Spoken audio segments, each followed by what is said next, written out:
Bueno, estas son unas preguntitas, ¿verdad? Así muy, bueno, se relacionan con lo que analizamos en la sesión 15 y 16 de octubre. Buscan reafirmar un poco los conocimientos que trasladamos.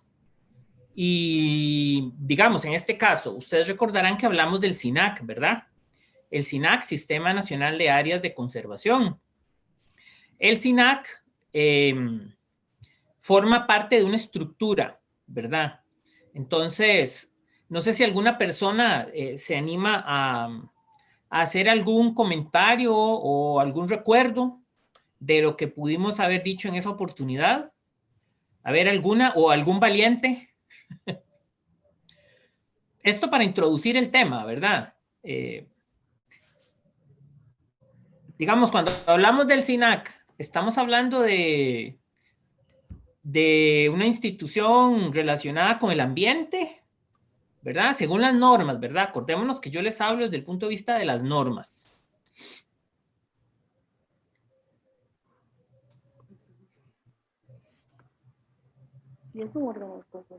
Hola, hola.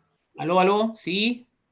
Bueno, yo pensaría que, digamos, el MINAE es el ministerio dentro del cual está el SINAC, el Sistema de Áreas de Conservación. Entonces uno como que está dentro del otro. Uno es más general, el otro ya se dedica a aspectos más específicos. Esa sería. Ajá. Bueno, en realidad es una respuesta bastante acertada en el sentido de que dijimos que el MINAE, el SINAC, en efecto, es un órgano del MINAE. El MINAE es la estructura grande y el SINAC es la estructura pequeña dentro del SINAC, como bien lo indica el compañero. ¿Cuál es su nombre, compañero? Ronnie Rojas, de Azotur Tres Colinas. Gracias, Ronnie. Como bien lo indica Ronnie.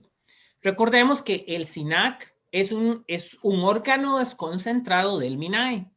Significa que dentro de la estructura, que es un poco más general, que trata el ambiente y que tiene competencias en materia de ambiente, que son un poco amplias, tenemos lo que se llama un órgano desconcentrado del MINAE. Es un apéndice del MINAE, es un órgano accesorio del MINAE que trabaja dentro de la materia ambiental materias o temas más específicos, como por ejemplo las áreas silvestres protegidas, como por ejemplo la vida silvestre que acabamos de escuchar a Liz, como por ejemplo ciertas competencias en la materia forestal, etcétera, etcétera, etcétera. Y esto sucede así porque la ley así lo decide. La ley dice, de todo lo que tiene que hacer el MINAE, que son un montón de cosas, la ley yo le voy a pedir al SINAC que se encargue de esto, esto, esto. Y esas materias que se las sacamos al MINAE y se las pasamos al SINAC, el SINAC las ejecuta de forma exclusiva y bajo su propia cuenta, ¿verdad? Entonces, cuando ustedes escuchen la expresión SINAC, que es probablemente que estén bastante familiarizados con este nombre, es importante que recuerden que el SINAC forma parte de una estructura más amplia, que es la del Ministerio de Ambiente y Energía. Pero lo que hace el SINAC solo lo puede hacer el SINAC. Ya el MINAE ya no lo puede hacer. ¿Lo ven? Entonces, más o menos esa es la lógica aquí. ¿Alguna consulta sobre este aspecto en particular? ¿No? No. Bueno, Elena, entonces... Nada, Okay. ¿sí? ¿Sí? nada más para terminar la idea. Sí, Ronnie. Sí, Ronnie. Sí, entonces digamos, si el SINAC tuviera algún tipo de resolución, en alguna instancia tendría que verla por apelación o alguna situación de ese tipo, el MINAE, algo que haya resuelto el SINAC, tendría que revisarlo el MINAE en algún momento por alguna situación. No necesariamente. Se supone que el SINAC tiene su propia estructura, su propia jerarquía y sus propios niveles. las decisiones que toma el SINAC en sus distintos niveles, cada una de ellas tendrá hacia arriba una opción de apelación, para decirlo de alguna manera, ¿verdad? Lo que definitivamente haga el SINAC, pero que no fue desconcentrado, eso tendría que ir al ministro. Por eso es que al ministro de Ambiente. Por eso es que en la ley se especifica qué materias son las desconcentradas. En esas materias agota el SINAC, pero lo que no esté ahí podría eventualmente pasar al MINAE, pero no es la lógica del esquema. La lógica del esquema es que el SINAC agote los procesos. Por ejemplo, le voy a poner un ejemplo donde podríamos ver un comportamiento, digamos que híbrido. Los procesos técnicos para crear áreas silvestres protegidas. Los procesos técnicos de esta naturaleza pasan por la elaboración de informes, la elaboración de estudios y un proceso interno, a lo interno, valga la redundancia, del SINAC y de todas sus estructuras. Eso lo hace el SINAC porque la ley así lo dijo, ¿verdad? Pero el decreto que crea el área silvestre protegida no lo hace el SINAC, lo hace el MINAE. ¿Por qué? Porque crear un área silvestre protegida solamente lo puede hacer el ministro de Ambiente con un decreto o eventualmente la asamblea con una ley, pero no nos metamos en ese enredo. En este caso concreto vemos un ejemplo de cómo se desdobla la competencia. El MINAE-SINAC, el SINAC hace el trabajo, hace lo técnico, compila la información, hace los informes y propone. Bueno, aquí nosotros consideramos que deberíamos crear un parque nacional o una reserva biológica o lo que sea. Hasta ahí llega el SINAC. ¿Por qué? Porque hasta ahí dice la ley que puede llegar. El decreto de firma lo firma el ministro. ¿Por qué? Porque en ningún momento la ley le ha permitido al SINAC crear o firmar decretos. Este es un ejemplo donde vemos la competencia desdoblada y hasta dónde llega el SINAC y hasta dónde puede llegar después el MINAE. No sé si le respondí, Ronnie. Perfectamente, muy claro, gracias. Bueno, con gusto. ¿Alguna otra pregunta sobre ese temita, verdad? Háganse de cuentas que el SINAC es un hijito del MINAE y el SINAC hace sus cosas y en lo que la ley no diga es el MINAE, pero si la ley ya dijo esto y esto y esto y esto, le toca al SINAC, el SINAC agota, hasta ahí llega. Buenas tardes. Sí. ¿Me escuchan? Sí, don William. Mi nombre es William Solana, Osotur. Señor. El SINAC tiene su personería jurídica, ¿verdad? Sí, el SINAC tiene una personería jurídica instrumental y eso les permite realizar ciertas acciones por sí mismas. Tiene la capacidad de tener su propio presupuesto. El director ejecutivo del SINAC ejerce la representación legal para ciertos actos y en la sede judicial el SINAC puede representarse a sí mismo como órgano desconcentrado. Sí, señor. Disculpen, yo creo que se me fue el internet por un momento, pero ya regresé. Ok. Don William hizo una preguntita y yo se la estaba respondiendo. La siguiente pregunta. Sí, pero no sé si le respondí a don William. Ah, ok. Es que ahí está para su café. Don William. Ahí está todo. Sí, perfectamente. Gracias. Okay. Bueno, con gusto.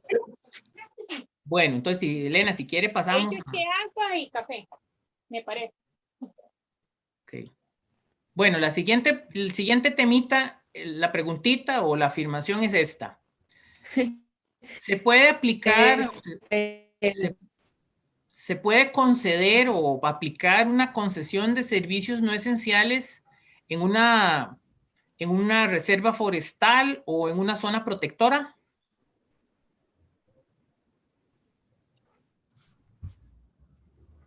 ¿Alguien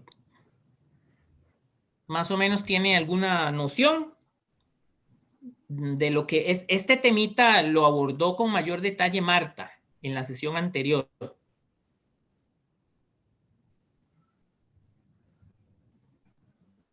En esta área de conservación, ¿verdad? Estamos... Adelante. Ay, hola. ¿Aló? ¿Sí? Sí, Hola. sí. Usted hizo la pregunta, ¿verdad? ¿Para los participantes o eso Sí, entendí?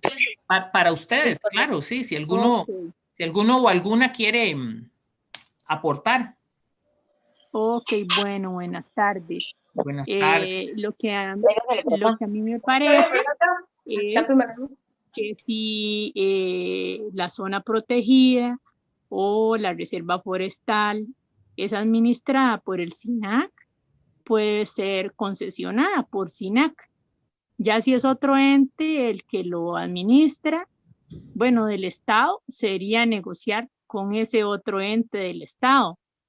Pero en el caso del SINAC, si está administrada por la institución, entonces sí se podría, digamos, si tiene las condiciones para ofrecer los servicios que se quieren concesionar. Ujú. Esa sería, eso es lo que me parece. Gracias. Ok, muchas gracias Raquel por su colaboración y por su aporte. Es importante precisar aquí que las áreas silvestres protegidas tienen varias categorías de manejo, ¿verdad? Áreas silvestres protegidas es como una gran caja. Imagínense un cajón, ¿verdad? Y entonces, un cajón de zapatos. Entonces, ustedes en ese cajón de zapatos echan un par de tenis, echan los zapatos para ir a un matrimonio, echan los zapatos para ir a la feria y echan los zapatos para ir a trabajar a la huerta, ¿verdad? Son zapatos diferentes, pero es un gran cajón. Entonces, cuando decimos áreas silvestres protegidas, es un gran cajón. En ese cajón podemos echar varios tipos de áreas silvestres protegidas. Por ejemplo, parques nacionales, reserva biológica, zona protectora, reserva forestal, humedal y monumento nacional. Son 7 categorías de manejo. Si fuera el cajón de zapatos, es como si ustedes hubieran echado 7 pares de zapatos diferentes. ¿Lo ven? Entonces, según la ley, la concesión de servicios no esenciales únicamente se puede aplicar en 2 de estas 7 categorías de manejo, que son las que se llaman áreas silvestres protegidas estatales. ¿Y por qué estatales? Porque se aspira, según el ordenamiento, a que su territorio en algún momento llegue a ser del Estado. ¿Cuáles son? De todas las que mencioné, ¿verdad? Dijimos 7. De todas las que mencioné, solo 2 se encuentran en esa condición y son los parques nacionales y las reservas biológicas. Ahora, ¿qué dice la ley? La ley nos dice en el artículo 39, que vimos en la sesión anterior, que la concesión de servicios no esenciales solamente se puede conceder, valga la redundancia, en parques nacionales y reservas biológicas. ¿Y por qué sabemos eso? Porque la ley dice áreas silvestres protegidas estatales. Si la ley no dijera estatales, debemos entender que es en todas, en la reserva forestal, en la zona protectora, en el refugio de vida silvestre, etcétera, etcétera, etcétera. Pero como metieron ahí la palabra estatal, lo cerraron. Entonces, de 7 categorías de manejo de las áreas silvestres protegidas, la concesión de servicios esenciales solo se puede dar en 2, parque y reserva biológica. Entonces, en función de la pregunta, ¿es posible dar una concesión de servicios no esenciales en una zona protectora o en una reserva forestal? no es posible según la legislación, ¿verdad? Esto es muy importante, esta distinción es muy importante porque la concesión de servicios no esenciales, en el caso específico de ustedes, se piensa porque tenemos al Parque Internacional La Amistad y tenemos al Parque Nacional Chirripó. Pero, por ejemplo, una persona que esté en la zona de amortiguamiento de la Reserva Forestal Los Santos, no podría pedir una concesión de servicios no esenciales en la Reserva Forestal Los Santos, porque la Reserva Forestal es una reserva, dicho al revés, no es un parque ni es una reserva biológica. Entonces, por favor, indíquenme si quedó clara la explicación, por favor. Elena. Sí, bueno, a mí me quedó muy claro. Seguimos con la siguiente. Pero, espérate, Elena, alguna persona que... Ah, ok. Sí, tal vez como que me... Bueno, espero que haya quedado clara la explicación, ¿verdad? De que la concesión de servicios no esenciales se puede dar en parque y reserva biológica, pero no se puede dar en el resto de categorías de manejo de área silvestre protegida. ¿Ok? Entonces... Ahí tiene la siguiente pregunta. Ok. Dice, ¿se puede aplicar por un permiso de uso en un parque nacional o en una reserva biológica? En este caso, vean que en la pregunta anterior nos referíamos a la concesión de servicios no esenciales. Vimos en la presentación del 15 y del 16 que el permiso de uso es diferente, ¿verdad?, de la concesión de servicios no esenciales. Son figuras jurídicas diferentes. El permiso de uso, ahora sí, ustedes recuerdan, creo que en algún momento alguien hizo una pregunta y Marta la respondió sobre este tema. ¿Es posible un permiso de uso dentro de un parque nacional o una reserva biológica? Tal vez si alguien recuerda.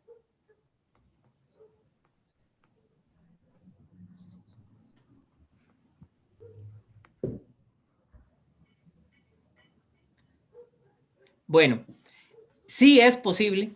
Sí es posible. Sí, yo siempre llego tarde.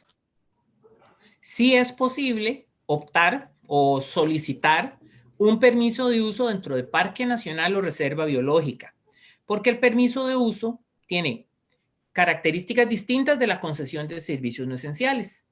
Además, según la legislación, los permisos de uso abarcan 3 actividades principales, ¿verdad? Ecoturismo, capacitación, y la otra siempre se me olvida.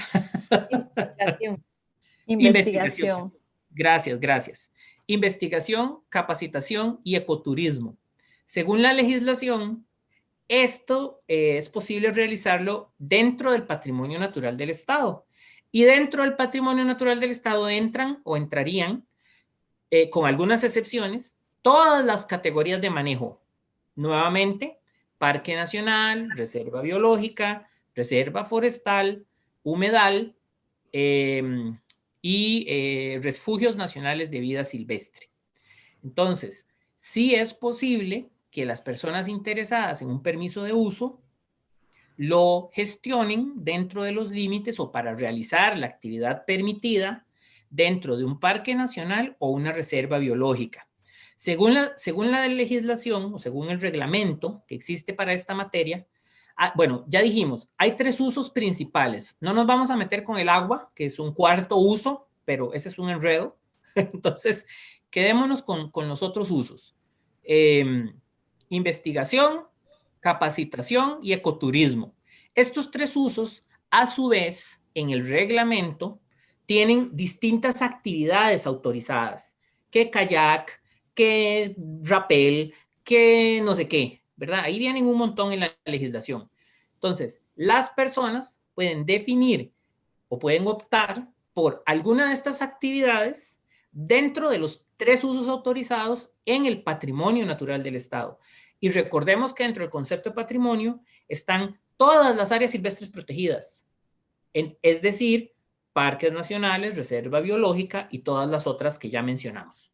Lo que hay que tener mucho cuidado es que lo que se está pidiendo o lo que se desea hacer forme parte de lo que está autorizado dentro de la legislación y dentro de los respectivos planes generales de manejo. Sí.